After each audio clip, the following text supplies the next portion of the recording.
முதல் கேள்வி, தான தர்மங்களின் மூலம் கடவுளை அடைய முடியுமா? நிச்சயமாக, சத்தியமாக கடவுளை அடைய முடியும். அதுவும் தான தர்மங்கள் செய்தால் பாபாவுக்கு ரொம்ப பிடிக்கும். பாபா சாய் ஞானேஸ்வரியில் ஒரு விஷயம் சொல்கிறாரு, நம்ம தானம் கொடுக்குறோம்னா நம்முடைய வசதிக்கு மீறி தானம் செய்யக்கூடாதுங்கிறார். கடன் வாங்கி தானம் பண்ணக்கூடாது.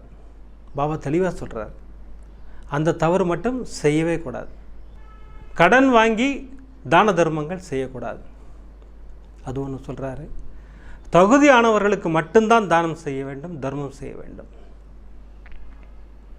தகுதியானவர்னா நம்ம கொடுக்குற விஷயம் அவருக்கு உதவியாக இருக்கணும். இது எல்லாத்துக்கும் மேலே பாபா சொல்கிற ஒரு அருமையான விஷயம், அன்னதானமாக செய்யுங்கள்,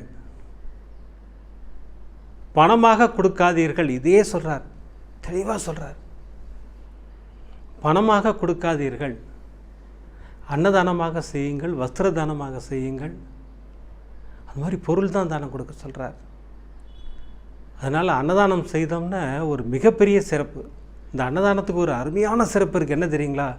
மீதி எந்த தானம் செய்தாலும் எதை செய்தாலும் போதும் என்ற மனம் வரவே வராது. இப்போ நீங்கள் எனக்கு கொடுக்குறீங்கன்னா பணம் நீங்கள் எவ்வளோ கொடுத்தாலும் எனக்கு தேவையாக தான் இருக்கும். 1,00,000 கொடுத்துருக்காரு, இன்னொரு 50,000 சேர்த்து கொடுத்துருக்கலாமே அப்படின்னு நினைப்போம். ஆனால் அன்னதானத்தில் மட்டும்தான் போதுங்க போதுங்க போதுங்க போதுங்க, வயிறு ஃபுல்லாகிடுச்சுங்க. இந்த வார்த்தை எங்கே சொல்லுவோம்? சாப்பாடில் மட்டும்தான் சொல்லுவோம். அதனால் கூடிய வரை பணமாக தானம் செய்யாதீர்கள், அன்னதானம் செய்யுங்கள். சாம்பார் சாதமோ தயிர் சாதமோ வாங்கி கொடுங்க.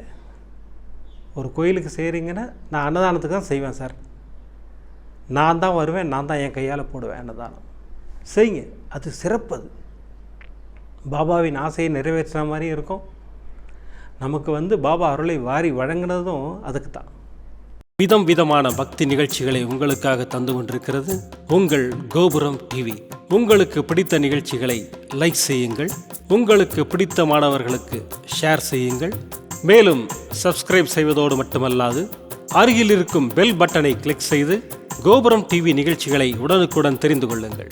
மற்றும் ஒரு மகிழ்ச்சியான செய்தி, கோபுரம் டிவி ஆப்பை கூகுள் பிளே ஸ்டோரில் ஃப்ரீ டவுன்லோட் செய்து கோபுரம் டிவி நிகழ்ச்சிகளை தொடர்ந்து கண்டுகளியுங்கள், பாருங்கள், ரசியுங்கள், பரவசமடையுங்கள்.